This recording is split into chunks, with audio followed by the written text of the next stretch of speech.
আসসালামু আলাইকুম। এখন আছি আমি মহাখালী আমতলা রোডে, রেলগেট।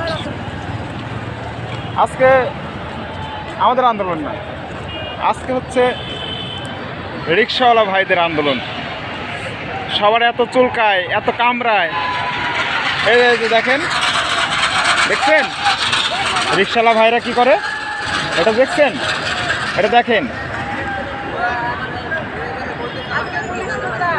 বুঝলাম, আমরা ছাত্র হিসাবে সেদিন আমাদের কলেজ থেকে কিছু ভুল ভ্রান্তি করে ফেলছে, এজন্য কিন্তু আমরা ক্ষমা চেয়েছি। দুঃখজনকভাবে আমরা ক্ষমা চেয়েছি।